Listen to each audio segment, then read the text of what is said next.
back, everybody.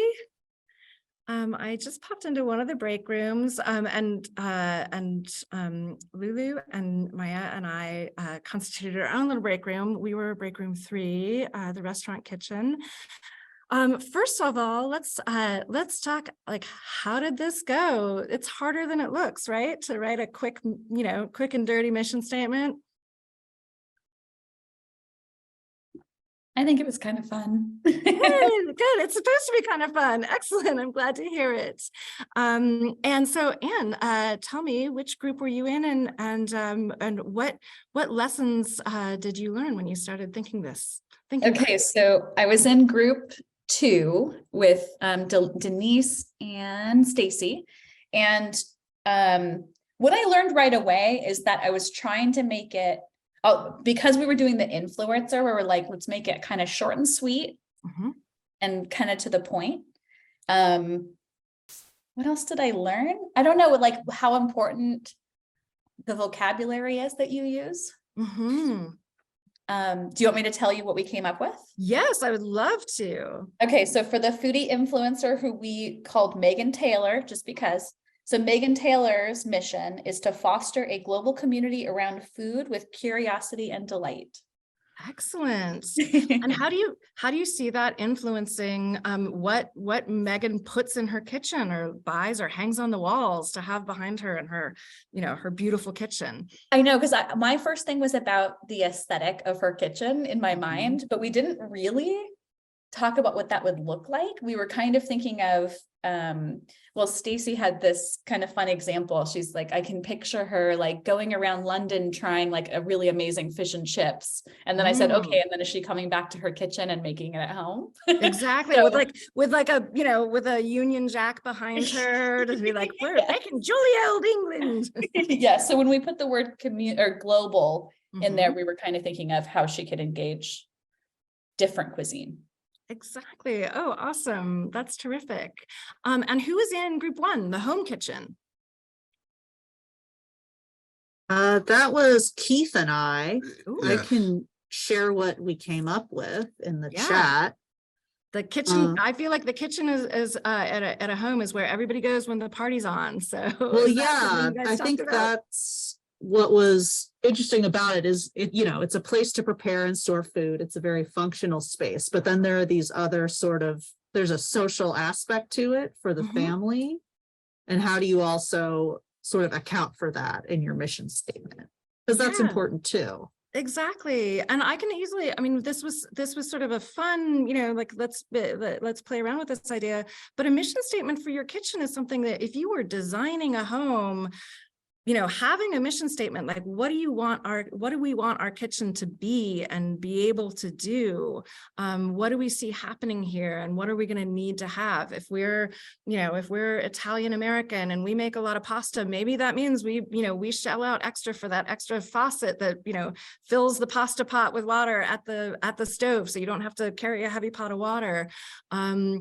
Thinking about the people that you're serving, the kinds of meals that you're going to be making, and the things that you do in the kitchen besides prepare and deliver food. This is where I was noting in our small group with Lulu and Mia that the distinction, there's overlaps between these groups, right? Like each of the home kitchen is going to be interested in cleanliness. So is the workplace, staff room, break room kitchen. Who was working on that one in their breakout group? Yeah, that was me and Christian. And we kept it pretty short and sweet. I can put it in the chat. Beautiful. Yes, please do. Yeah. I love that you guys actually like banged these out like in the short time that you have. That's pretty impressive. Yeah. So this is beautiful. You want to read that out loud for us? Sure. The break room is a tidy space for employees to enjoy a respite from work.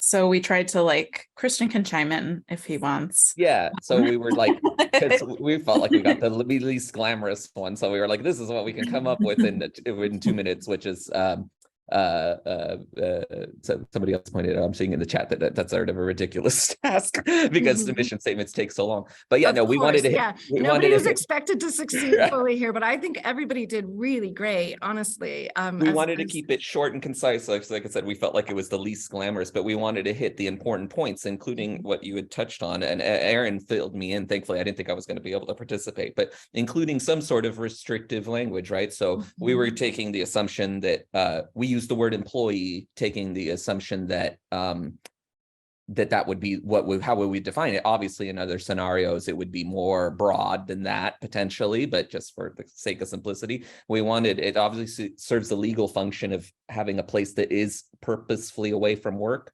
So I think we included that in there too, because we, a respite from work. And then another restrictive sort of language, piece of language we put in there was tidy space. In other words, a gentle reminder that we all need to work to keep a break room clean, right? And that is part of what the function it serves. Exactly. Right. Those were the three things, and we were trying to make it as concise as possible. Precisely, yeah, and I think that there's a lot of there are a lot of implications packed into this this very concise statement. That there's a lot of implications there. So tidy, yeah, definitely clean up after yourself. Your mother doesn't work here. The use of the term employees, that this is a place for people who work here to not be working.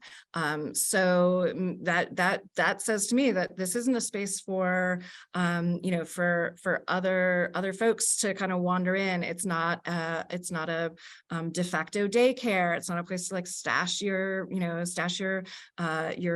partner or your kids while you're finishing things up. So that there's some implications there as well. And to enjoy a respite from work. So this is a space that it's okay to play. It's okay to have conversations. It's okay to be, like messing around or reading, or you're not expected to be doing work in this space, that you are taking a break. So yeah, using these words in a way that's really specific and intentional is a big part of the mission statement. We were really trying to, I'm sorry, we were really trying to include, like I said, if we had more time, make it clear that this is a space where work is explicitly not allowed. Right? Which is exactly. Your boss can't bother you while you're eating. That's right. Yeah, that's fantastic. I just want everybody to let's give everybody a round of applause here. These were really incredible. I'm frankly quite impressed about what you guys came up with in the small groups and small amounts of time. Big results here, really, really impressive. So give yourself a pat on the back.